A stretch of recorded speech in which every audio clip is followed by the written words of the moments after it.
संविधान की बदौलत पढ़ने का अवसर मिला। यदि वो संविधान ना होता तो क्या हम पढ़ पाते? बिल्कुल नहीं पढ़ पाते। ये संविधान ना होता तो आज सरकारी स्कूल में आपके बच्चे नहीं पढ़ रहे होते।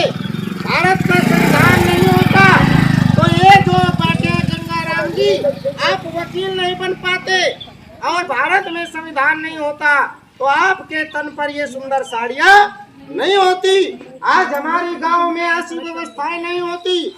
आज हमारी जो व्यवस्था है वो केवल और केवल भारत के संविधान की बदौलत है। और भारत में जो संविधान मिला, बाबा साहब को उसको लिखने का अवसर मिला और बाबा साहब को ऐसे अवसर प्राप्त हुए तो माता रमाबाई की देन है। यदि माता रमाबाई भी अपने पति को रोक लेती कि समाज में काम ना करो, अपने बच्चों को पालो, तो बाबा साहब अपने बच्चों को पालते।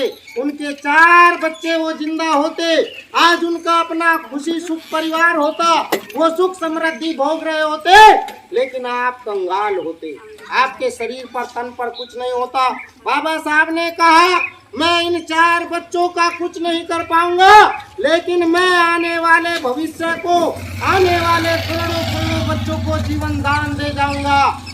तो इसलिए माता रमाबाई ने उनको काम करने दिया कि पूरी दुनिया, पूरा देश बाबा साहब के किए हुए कारवां को भुला नहीं पाएगा। यदि मेरे बच्चे बलि चढ़ रहे हैं, लेकिन देश के करोड़ों करोड़ों बच्चों का जीवन दान मिल जाएगा। इसलिए माता रमाबाई ने इनको रोका नहीं, इनको काम करने दिया। इसलिए आपने बाबा साहब की इतनी सुंदर मूर्ति यहाँ रखी और बाबा साहब के हाथों में संविधान देखते हो। हमेशा बाबा साहब की मूर्ति से ऐसे संविधान बाबा साहब के दिल से चिपका रहता है।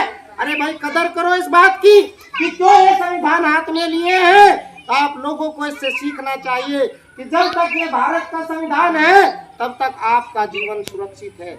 हमारे घर में चाय रोटी कपड़ा मकान धन दौलत, हमारा चलना फिरना मान सम्मान स्वाभिमान जो कुछ भी है वो भारत के संविधान से है।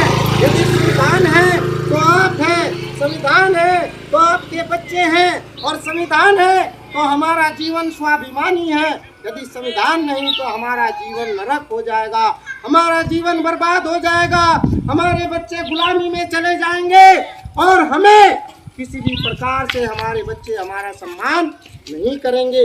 मैं इसीलिए पूछा ये मूर्ति क्यों रखी, क्योंकि बाबा साहब डॉक्टर भीमराव अंबेडकर जी ने आपके लिए काम किया, इसलिए ये मूर्ति रखी गई।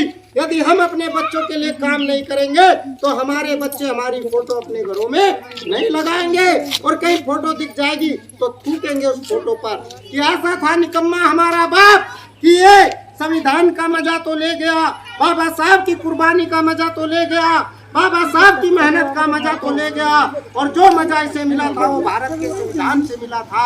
लेकिन ये मेरे लिए कुछ कर नहीं गया, मेरे लिए जो बाबा साहब ने बनाया था उसको भी छोड़ के बर्बाद कर दिया, इसलिए वो हमारा काम नहीं करेगा।